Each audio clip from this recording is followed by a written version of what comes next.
তৃণমূল কংগ্রেসের বিধায়ক হুমায়ুন কবির বাবরি মসজিদ তৈরির ঘোষণা দিয়েছেন মুর্শিদাবাদের বেলডাঙ্গাতে। আর তারপর থেকেই একেবারে হাতে এক প্রকার অস্ত্র উঠে গেছে বিজেপির। কিভাবে? 72 আছে, বাংলায় 37% আছে। যখন এটা কমপ্লিট করব সেদিন 40% পৌঁছাবো এবং করব কোনো শক্তি থাকলে আমাকে রুখে নেবে, তাতে আমি সহ 100 জন শহীদ হলে 500 জনকে শহীদ করে দেবো ওখানে। আপনারা দেখেছেন যে এসআইআর পরবর্তীকালে এসআইআর এ শুভেন্দু অধিকারী বলেছিলেন 1 কোটি বাঙালির নাম বাদ যাবে। বাঙালি বলতে তিনি বোঝাতে চেয়েছিলেন মৃত ভোটার, ভুয়ো ভোটার, বাংলাদেশি মুসলিম রোহিঙ্গাদের নাম বাদ যাবে। সেখানে তিনি হিন্দু উদ্বাস্তুদের নাম উল্লেখ করেননি। একই রকমভাবে শান্তনু ঠাকুর বলেছিলেন 1 কোটি 20 লক্ষ হতে পারে। কিন্তু বর্তমানে দেখা যাচ্ছে যে অধিকাংশ যে নাম বাদ যাওয়ার তালিকা বা বাদ যেতে পারে বা সংশয় প্রকাশ বা ভয়ভীতি, সেটা অধিকাংশই কিন্তু মতুয়া সমাজের মধ্যে, নমশূদ্র সমাজের মধ্যে, হিন্দু উদ্বাস্তু সমাজের মধ্যে, আর কিছু সাধারণ গরিব খেটে খাওয়া মুসলিমদের মধ্যে।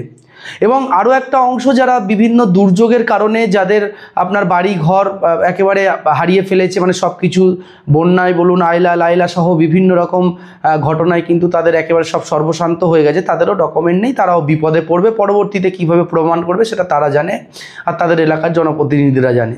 কিন্তু বিষয় হলো তারপর থেকেই বিজেপি কিন্তু এক প্রকার এক ঘরে হওয়া শুরু হয়েছিল। কারণটা হলো যে এই যে মতুয়ারা তারা কিন্তু আন্দোলনে বসেছিলেন, তারা একেবারে ভূখ হরতালে বসেছিলেন, অনশনে বসেছিলেন। অনশনে বসে এক একজন মতুয়া নেতা এবং সাধারণ মতুয়াদের কারোর 2 কেজি, কারোর 5 কেজি, কারোর 10 কেজি, 15 কেজি পর্যন্ত ওজন কমেছে বলে আমরা বিভিন্ন সূত্রে জানতে পেরেছি। অনেক মতুয়া ভাইরা অসুস্থ হয়েছেন। তাহলে এটা একটা বিজেপির ওপরে চাপ।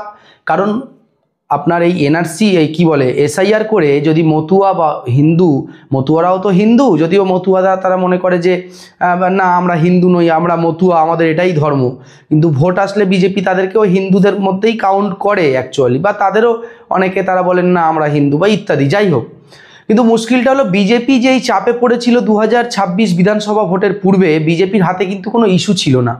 কারণ বাংলা বাঙালি ইস্যু নিয়ে যেভাবে বাংলার একাধিক গণসংগঠন, মানবাধিকার সংগঠন, বাংলা পক্ষ থেকে শুরু করে তৃণমূল কংগ্রেস থেকে শুরু করে সবাই যেভাবে আন্দোলন, প্রতিবাদ গড়ে তুলছে, সেটা কিন্তু নিয়ে বিজেপির উপরে একটা প্রেশার ছিল। বিজেপির কাছে ইস্যু ছিল না। আরজি করের ইস্যু চলে গেছে, শিক্ষক চুরির আন্দোলন, সে দুর্নীতি সেই হাত থেকে প্রায় চলে গেছে। তাহলে আন্দোলন কি নিয়ে করবে?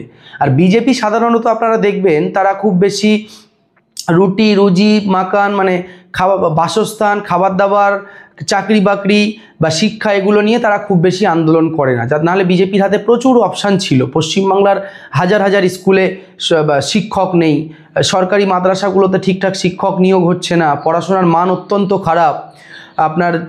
আপনি যদি দেখেন কলকাতার যে স্বাস্থ্য ব্যবস্থা উন্নত, কিন্তু জেলার যে স্বাস্থ্যকেন্দ্রগুলো, হসপিটাল বা স্বাস্থ্যকেন্দ্রগুলোর অবস্থা মানে খুবই খারাপ।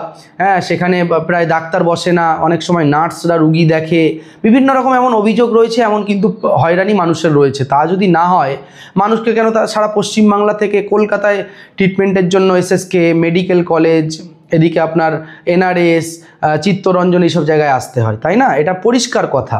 এগুলো নিয়ে বিজেপি আন্দোলন করবে না। এগুলো নিয়ে বামেরা বলে, কংগ্রেস কিছুটা বলে, আইএসএফ বলেন, নওশাদ সিদ্দিকীরা বলেন, কিন্তু বিজেপি এগুলো খুব বেশি বলতে দেখি না। কিন্তু বিজেপির হাতে হঠাৎ করে একটা অস্ত্র উঠে গেল। হুমায়ুন কবির বললেন এখন আমরা 37% আছি, পরে আমরা 40% হয়ে যাব বাবরি মসজিদ করার পরে। কোন ক্যালকুলেশনে, কোন হিসাবে তিনি বললেন? নাকি আরএসএসের দপ্তর থেকে বা বিজেপির পক্ষ থেকে, বিজেপির দিল্লি দপ্তর নাকি কলকাতার দপ্তরে শুভেন্দু অধিকারী, না ওদিকে অমিত শাহরা যেটা লিখে দিচ্ছেন, বলে দিচ্ছেন বা শিখিয়ে দিচ্ছেন, নাকি তাদের কিছু পেড মিডিয়া, গদি মিডিয়া, দালাল মিডিয়া যেটা বলে দিচ্ছেন তিনি খবরে ভেসে থাকার জন্য সে কথাই বলছেন? এটা নিয়ে যথেষ্ট সন্দেহর কিন্তু একটা জায়গা রয়েছে। বাবরি মসজিদ একটা কেন, 100টা নয়, 1000টা হোক, এর পক্ষে আমরা ভারতবর্ষের সাধারণ মানুষ। মসজিদ, মন্দির, গির্জার বিপক্ষে কেউ নয়। কিন্তু হঠাৎ ভোটের পূর্বে, হঠাৎ ইলেকশনের পূর্বেই বাবরি মসজিদের ঘোষণা, জায়গা নির্ধারণ না করেই হঠাৎ করে একজন বলছেন যে এই জায়গা আমার, আমি এখানে বাবরি মসজিদ হতে দেব না, কারণ এক বলে ঘিরে দিচ্ছেন। সেটা নিয়েও নিউজ হচ্ছে। এখন হুমায়ুন কবির তিনি বলেছেন 4 তারিখে তিনি ঘোষণা করবেন যে তার কোন জায়গা মানে কোন জায়গায় তিনি বাবরি মসজিদ করতে চলেছেন। হিন্দুত্ববাদী সংগঠনগুলো বা হিন্দু সংগঠনগুলো তারা বলছে জীবনে হুমায়ুন কেন তার 14 গোষ্ঠী আসলেও বাবরি মসজিদ করতে পারবে না। ওদিকে বিজেপি পন্থী কিছু হিন্দু ধর্মগুরু তারা বলছেন যে বাবরি মসজিদ যদি করে আবার এখানে ভেঙে রাম মন্দির করা হবে।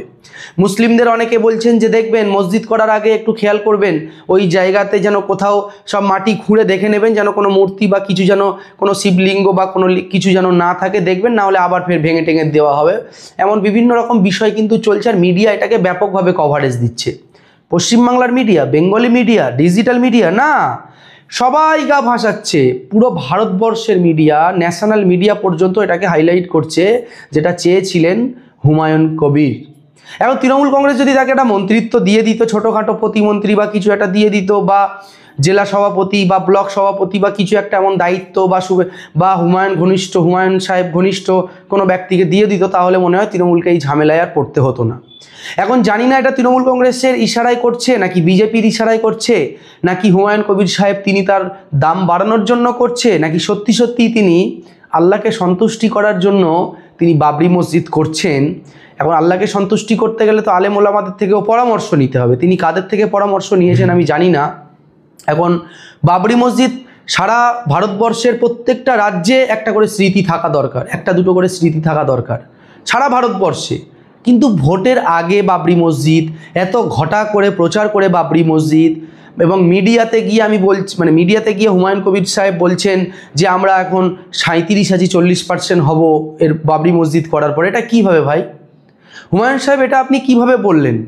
মুসলিমদের যদি আপনারা দেখেন যে তাদের আপনার বর্তমান পরিস্থিতিতে যদি আপনারা পশ্চিমবাংলা সহ সারা ভারতবর্ষ দেখেন, বিশেষ করে বাঙালি মুসলিমদের মধ্যে যদি দেখেন, বাড়িতে একটা দুটো করে সন্তান, তাতেই তারা একেবারে অবস্থা খারাপ। মানে পড়াশোনা শেখানোর যা খরচা, কারণ সরকারি শিক্ষা ব্যবস্থার একেবারে গোষ্ঠীর পিণ্ডি চটকে গেছে এক প্রকার। সরকারি শিক্ষা ব্যবস্থার অবস্থা অত্যন্ত খারাপ পর্যায়ে একটা। তবুও যে সমস্ত এলাকাগুলো মিক্স কালচার বা বেশিরভাগই সেখানে সংখ্যাগরিষ্ঠ মানুষজন বসবাস করে, আমি আমার এলাকা দেখেই বলছি, সেই স্কুলগুলো তবুও শিক্ষা ব্যবস্থার একটা মান আছে, ভালো আছে। কিন্তু যেখানে সংখ্যালঘু অধ্যুষিত জায়গা, সংখ্যালঘুরা সংখ্যাগরিষ্ঠ, সেই সমস্ত জায়গার সরকারি স্কুলের পড়াশোনার মান আরও খারাপ বলে আমার ব্যক্তিগতভাবে মনে হয়েছে। আপনাদের কি মনে হচ্ছে? আপনাদের মতামতও কমেন্ট বক্সে জানাবেন। সেখানে দাঁড়িয়ে হুমায়ুন সাহেব বলছেন আমরা 37-40 হব। তাহলে এটা এক প্রকার সংখ্যাগুরু মানে হিন্দুদেরকে ভয় দেখানোর মতো কাজ। তারপর মিডিয়া এটাকে ব্যাপক প্রচার করছে। শুধু কি মিডিয়া প্রচার করছে, BJP West Bengal Facebook page থেকে তারা এই ভিডিও শেয়ার করছেন। কিছুদিন আগেই আমরা দেখেছিলাম বিজেপির মুখপাত্র সজল ঘোষ, তিনি কিন্তু একেবারে বলেছিলেন হ্যাঁ মসজিদ করতেই পারে, তার এটা ব্যাপার। মানে বিজেপি নেতারা এক প্রকার সমর্থন দিয়েছিলেন, কারণ তারা জানে যে এরম যদি একটা মন্দির টন্দির কেউ করে, মসজিদ টসজিদ কেউ করে, বা কেউ যদি ঘোষণা দেয়, একটা পোলারাইজেশন, একটা বিভেদ হয়, সেখানে সব থেকে বেশি ফায়দা পাবে বিজেপি, আর তারপরে ফায়দা পাবে তৃণমূল। কারণ পোলারাইজেশন হলে আপনার হিন্দু ভোটটা বিজেপির দিকে নেওয়ার বিজেপি চেষ্টা করবে, আর তৃণমূল মুসলিমদেরকে বোঝাবে আমরা ওয়াকআপ আটকে দেবো, ওই 3 তালাক আটকে দেবো, সব আটকে দেবো বলে কিচ্ছু আটকাতে পারবে না। শেষে তারা আবার শেষ মুহূর্তে বলবে না আপনারা ওয়াকআপ যে উম্মিদ পোর্টাল সেখানে নথিভুক্ত করুন, এটা শেষ মুহূর্তে আর কি তৃণমূল বলবে, কিন্তু তখন আর লাভ নেই মুসলিমদের। তো বিষয় হলো যে মমতা বন্দ্যোপাধ্যায় বলেছিলেন যে আমরা এখানে ওয়াকআপ হতে দেবো না, আন্দোলন করতে হলে দিল্লিতে গিয়ে আন্দোলন করুন। কিন্তু শেষ পর্যন্ত কি দেখা গেল যে ওয়াকআপ এখানে মানে কেন্দ্র সরকারের কোনো আইন রাজ্য সরকারের আটকানোর কোনো ক্ষমতা নেই। আর আদালতের যে লড়াই, সেই লড়াই মুসলিমদের যে বিষয়গুলো হলে খুব শক্তি দিয়ে রাজ্য লড়াই করে বলে মনে হয় না। ওবিসির বিষয়টা রাজ্য সরকারের হাতে ছিল, তারপরেও গরিব সাধারণ পরিবারের ছেলেমেয়েরা পড়াশোনা শেখার পর একটা স্বপ্ন ছিল একটা চাকরি করবে। আপনি মুসলিম এলাকাগুলোতে দেখুন 100% মুসলিম সম্প্রদায়ের মানুষ বসবাস করলে মাত্র পশ্চিমবাংলার যে মুসলিম সমাজের মানুষ, যার মধ্যে মানে যত চাকরি বাকরি যা আছে আর কি, টোটাল সমাজের যদি আপনারা দেখেন, মুসলিমরা মাত্র 1-2% চাকরি করে। মানে একটা এলাকায় যদি 100 জন মানুষ থাকে, তার মধ্যে একটা অফিসে যদি আপনার 100 জন চাকরি করে, তার মধ্যে 1 জন বা 2 জন মুসলিম সমাজের ছেলে মেয়ে তারা চাকরি করে, এবং ওবিসি এর একটা অন্যতম মাধ্যম ছিল। এটা এসটি এসসি ওবিসি একটা রিজার্ভেশনের একটা বিষয় ছিল। এখন এটা কিন্তু ওবিসি মুসলিমদের দেখে ওবিসি দেওয়া হয়েছিল তা নয়, এটা মূলত পিছিয়ে পড়া শ্রেণী, গরিব মানে পিছিয়ে পড়া মানুষকে দেখে কিন্তু এই ওবিসি দেওয়া হয়। সেখানে ওবিসি এতে মুর্শিদাবাদ বা ওই উত্তরবঙ্গের শেরশাবাদিয়ারা ছিল, তাদেরকে টেনে এনে ওবিসিতে বিতে দিয়ে একদম মানে বাঁশ, একদম ভালো করে বাঁশটা দেওয়া হয়েছে। তাহলে এই ইস্যুটা রাজ্য সরকারের হাতে ছিল, তারা এটা নিয়ে আর কোনো কথা বলছে না। আমাদের ডিজিটাল মিডিয়ার একজন সাংবাদিক বন্ধু, তিনি দেখলাম মাননীয় কলকাতার মেয়র ফিরহাদ হাকিমকে প্রশ্ন করলে তিনি সেই প্রশ্ন এড়িয়ে গিয়ে বললেন কারোর কোনো সমস্যা হলে আমার সঙ্গে দেখা করবে। রাজ্যের প্রায় কম বেশি কয়েক কোটি মুসলিম সমাজের মানুষ, প্রায় 3-4.5 কোটি মুসলিম সমাজের মানুষ বসবাস করে। ওবিসির সমস্যা নিয়ে ফিরহাদ বাবু আপনার সঙ্গে কি করে দেখা করবে? সব যাদের সমস্যা হচ্ছে আপনি বলে দিলেন সমস্যা হলে দেখা করবে। এই নিয়ে মুসলিম নেতা মন্ত্রী তারাও কিন্তু সেভাবে কোনো কথা আমরা তাদেরকে বলতে দেখি না। মুসলিম নেতা মন্ত্রী সিদ্দিকুল্লাহ চৌধুরী সাহেবও এখনও পর্যন্ত তিনি কোনো আন্দোলন করেননি, আমরা অন্তত দেখতে পাইনি। তাহলে বিষয় হচ্ছে যে আজকে ঠিক আছে মুসলিম সমাজ পিছিয়ে আছে, পরিকল্পিতভাবে পিছিয়ে রাখা হয়েছে, তাদের সেভাবে উন্নয়ন করা হয়নি। কিন্তু যে বিষয়ের জন্য এতগুলো কথা আমি বললাম, পোলারাইজেশনের কথা বললাম, পোলারাইজেশন হলে, বিভেদ হলে সবথেকে বেশি লাভ কার? বিজেপির, দ্বিতীয় লাভ কার? তৃণমূলের। তাহলে সংখ্যালঘু ভোটটা এক কাট্টা হয়ে যাবে যে না বাবা বিজেপি চলে আসবে, ও ওই পাড়ার হিন্দুদের অধিকাংশ সব বিজেপি করছে, আমরাও তাহলে আর কি করব, তৃণমূলটাই করি, বা আমরা কি করব, মিম পার্টি করি বা আইএসএফ পার্টি করি বলে একটা ভোটটা কিন্তু ভাগ হওয়ার মতো একটা বিষয় বা একটা ভয় বা একটা আতঙ্ক, একটা সমস্যা কিন্তু থাকতে পারে। সমস্যায় পড়বে ধর্মনিরপেক্ষ রাজনৈতিক দলগুলি, যেমন বাম, কংগ্রেস, ধর্মনিরপেক্ষ যে দলগুলো যারা মানুষের কথা বলে, সবার কথা বলে, হিন্দু মুসলমান সবার কথা বলে, সবার পাশে থাকে এবং ধর্মীয় পলিটিক্স সেভাবে তারা করে না বলেই মনে হয়েছে, তারা কিন্তু সমস্যায় পড়বে বা বিপদে পড়বে। তাহলে আপনাদেরকে ভাবতে হবে কোন দিকে পরিস্থিতিটা এগোচ্ছে। তাহলে বিষয় হলো যে হুমায়ুন কবির সাহেব যে বাবরি মসজিদ করছেন তিনি করতেই পারতেন, বা তিনি একটা মসজিদের স্ট্রাকচার করতেন, উদ্বোধন করতেন, পরে মসজিদের নামকরণ করতেন, আলাদা বিষয় ছিল। এখানে পশ্চিমবাংলায় যারা বিজেপি করে বা হিন্দুত্ববাদী সংগঠন বা আরএসএস, তাদেরও খুব একটা আপত্তি থাকতো না। হ্যাঁ, বাবরি মসজিদ নামটাতে তাদের আপত্তি থাকতে পারতো, যেহেতু তারাই ভেঙেছে এবং সেখানে জোরপূর্বকভাবে এক প্রকার প্রভাব খাটিয়ে বলুন বা কি বলবো, বিভিন্নভাবে তারা সেখানে রাম মন্দির করেছে, তাদের একটা মনে রাগ টাগ থাকতে পারতো, কিন্তু তারা প্রকাশ করতো না, কারণ তারা তো মূল যে বাবরি মসজিদ সেটাকে ভেঙে দিয়ে রাম মন্দির করে ফেলেছে। তাহলে তাদের আর ক্ষোভ, আক্ষেপ বা রাগ বা এগুলো বা প্রচার এগুলো তাদের থাকতো না খুব একটা বলে আমার মনে হয়। কিন্তু ঘটা করে প্রচার করে গদি মিডিয়া, বিজেপিপন্থী মিডিয়া বলে যারা পরিচিত, তারাও হুমায়ুন সাহেবকে এত প্রচার দিচ্ছে, এখানেই কিন্তু একটা সন্দেহের দানা বাঁধছে। এবং তিনি যে মন্তব্যগুলো করছেন যে আমরা 100 জন শহীদ হলে 500 জনকে শহীদ করে দেব, এই যে মারলে মারবো পাল্টা, এই যে কথাগুলো বলছেন, এবং তিনি মিডিয়াতে একটা গুরুত্বপূর্ণ কথা বলেছেন, তার সঙ্গে এক প্রকার আমি সহমত যে কি বলে কি বললেন যেন, হ্যাঁ, যে সম্প্রীতি বজায় রাখা কি শুধু আমার দায়িত্ব বা আমাদের দায়িত্ব, আর কারোর দায়িত্ব নয়। হ্যাঁ, ঠিক কথাই বলেছেন, কিন্তু এখন পরিস্থিতি, সিচুয়েশনটা বুঝতে হবে হুমায়ুন সাহেব কোন জায়গায় চলছে। বাংলা, বাঙালি এবং ভারতবর্ষকে বাঁচানোর একটা লড়াই চলছে। এখানে আমাদের যা মসজিদ আছে, মাদ্রাসা আছে, আমরা মোটামুটি নামাজ পড়ে নিতে পাচ্ছি। হ্যাঁ, আপনার রাগের কথা, অভিমানের কথা, ক্ষোভের কথা, রাজ্যের মুসলিমদের কি ক্ষোভ নেই? বা রাজ্যের ধর্মনিরপেক্ষ মানুষের কি ক্ষোভ নেই? রাজ্যের বাম, কংগ্রেস, ধর্মনিরপেক্ষ রাজনৈতিক দলগুলির কি ক্ষোভ নেই রাজ্য সরকারের প্রতি? আছে তো। রাজ্য সরকার নিজ উদ্যোগে নিজেদের টাকায় তারা জগন্নাথ মন্দির করছে, ক্ষোভ হবে না? স্বাভাবিক হবে। শুধু মুসলমানদের কেন, ধর্মনিরপেক্ষ মানুষের ক্ষোভ হবে। আপনার ওদিকে দুর্গা অঙ্গন, নিউ টাউনে দুর্গা অঙ্গন করার ঘোষণা করেছে, অবশ্যই ধর্মনিরপেক্ষ মানুষের ক্ষোভ হবে। মন্দির মসজিদ মানুষ নিজেদের টাকায় করবে, মুসলমানের টাকায় মসজিদ করবে, হিন্দু ভাই বোনেরা তারা তাদের টাকায় মন্দির করবে, সরকার হসপিটাল করবে, সরকার শিক্ষা প্রতিষ্ঠান করবে, সরকার কর্মসংস্থান করবে, শিল্প করবে। কিন্তু সরকারের কাজ নয় মন্দির করা, মসজিদ করা। বিজেপি যে কাজ করছে, বিজেপি ডাইরেক্ট রাম মন্দির করেনি, একটা ট্রাস্টের মাধ্যমে তারা করিয়েছে। কিন্তু তৃণমূল ডাইরেক্ট আপনার জগন্নাথ মন্দির করলো, তৃণমূল সরকার বা রাজ্য সরকার ডাইরেক্ট দুর্গা অঙ্গন করার ঘোষণা দিল এবং জায়গায় এখন তারা মোটামুটি করছে। শিলিগুড়িতেও মন্দির করবে বলে তারা বলল। বিষয়টা, সমস্যাটা এখানেই। হুমায়ুন কবির তার পাল্টা বলবেন, আপনার বলার জায়গা আছে, সব ঠিক আছে, কিন্তু আপনি বিজেপির হাতে, গদি মিডিয়ার হাতে, বিজেপি পন্থী মিডিয়া বলে যারা পরিচিত, তাদের হাতে অস্ত্র তুলে দিচ্ছেন। আপনার ক্ষতি হবে বলে মনে হচ্ছে না? আসামের কথা ভুলে গেলেন, বদরুদ্দিন আজমল সাহেবের কথা ভুলে গেলেন। কংগ্রেসের সঙ্গে তার একটা দূরত্ব, মনোমালিন্য, যার জেরে পুরো রাজ্য জুড়ে তিনি প্রার্থী দিলেন। আজকে কি অবস্থা আসামে? কোথায় বদরুদ্দিন আজমল? প্রত্যেক দিন আসামে বিজেপি সরকার গরিব মুসলমানদের বাড়ি বুলডোজার দিয়ে ভাঙছে, মুসলমানদের মন্দির, মুসলমানদের মসজিদ ভাঙছে, মাদ্রাসা ভাঙছে, মাজার ভাঙছে, কবরস্থানের জায়গা দখল করছে। প্রত্যেক দিন গরিব মানুষের মাথার ছাদ উড়িয়ে দিচ্ছে। কোথায় বদরুদ্দিন আজমল? দেখা যায় আর তাকে? সুপ্রিম কোর্ট, হাইকোর্টে মামলা করেন, মিডিয়ার সামনে আসেন, টিভিতে মুখ দেখান, কোথায় তিনি আজকে? তা বলে আমি বলছি না যে তা দরকার নেই, দরকার আছে। নওশাদ সিদ্দিকী আছে, একটা প্রেসার গ্রুপ, রাজ্যকে অন্তত কিছু না বলুক চেঁচিয়ে তো বলতে পারে।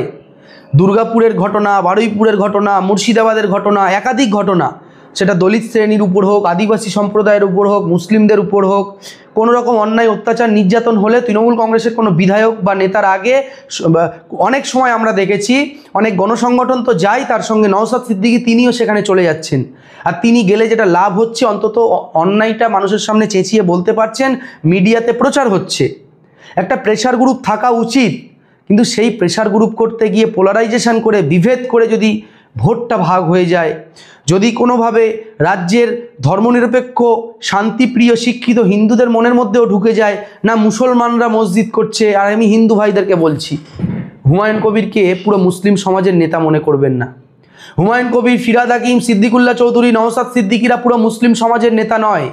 মুসলিম সমাজের একাধিক নেতা আছে, মুসলিম সমাজের একাধিক নেতা আছে যারা সবসময় প্রচারে আসে না, যারা সবাই মুখ দেখায় না, সোশ্যাল মিডিয়াতে, টিভিতে সবসময় সবাই মুখ দেখায় না। হুমায়ুন কবির একটা এলাকার কিছু মানুষের নেতা হতে পারে, পুরো রাজ্য মুসলিমের নেতা নয়। সিদ্দিকুল্লাহ চৌধুরী একটা গোষ্ঠীর নেতা হতে পারে, পুরো রাজ্যের মুসলিমদের নেতা নয়।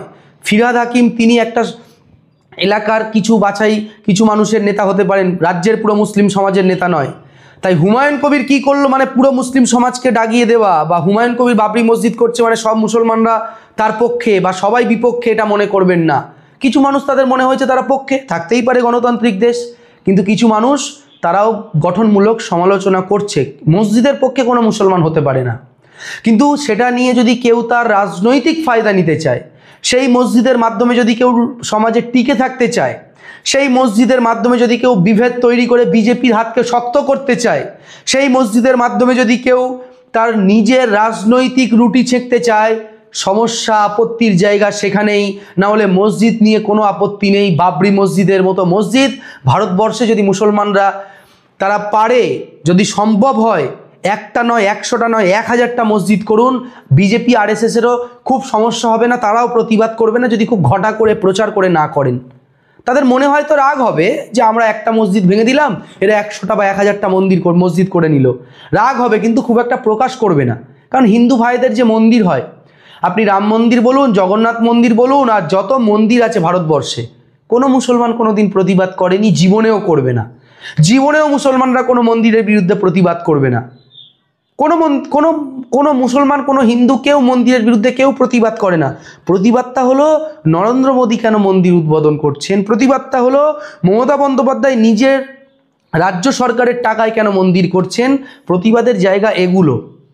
তাই একটু ভাবতে অনুরোধ করছি, কোথাও থেকে একটা ইনডিরেক্টলি সাম্প্রদায়িক শক্তি, বিভেদকামী শক্তি, দেশ বিরোধী শক্তির হাত শক্ত করা হচ্ছে না তো এত ঘটা করে প্রচার করে।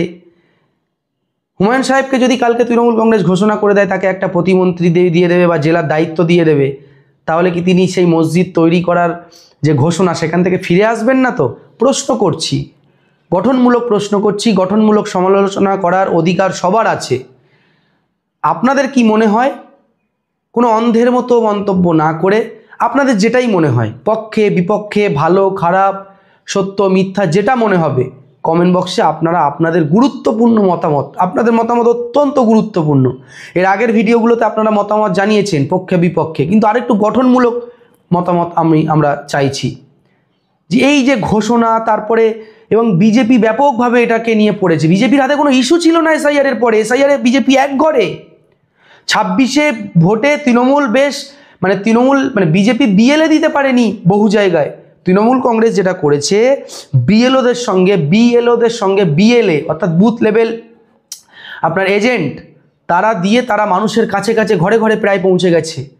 বামেরাও তারা তাদের কথা বলেছে, আইএসএফ তারা তাদের কথা বলেছে, নওশাদ সিদ্দিকী নিজে ফর্ম ফিল আপ করেছে, কংগ্রেসও তারা তাদের মতো করে কিছু কাজ করেছে, যদিও তাদের সংগঠন অত্যন্ত দুর্বল, উত্তরবঙ্গে কিছু আছে, তাছাড়া অত্যন্ত সংগঠন তাদের দুর্বল, তবুও বিভিন্ন বিষয় নিয়ে দেখা যাচ্ছে কংগ্রেস কলকাতা সহ বিভিন্ন জায়গায় আন্দোলন করছেন, এটা ভালো দিক। কিন্তু বিজেপির হাতে একটা ইস্যু তুলে দেওয়া হলো, বিজেপির কাছে কোনো ইস্যু ছিল না। হুমায়ুন সাহেবের এই ঘোষণার পর বিজেপি কিন্তু এটা নিয়েই পড়ে আছে, এটা একটু খেয়াল করে দেখবেন। সেজন্যই আজকে এই ভিডিও। আপনাদের মতামত, আপনাদের মন্তব্য জানান, পরবর্তীতে প্রয়োজন হলে আবার ভিডিও তৈরি করব।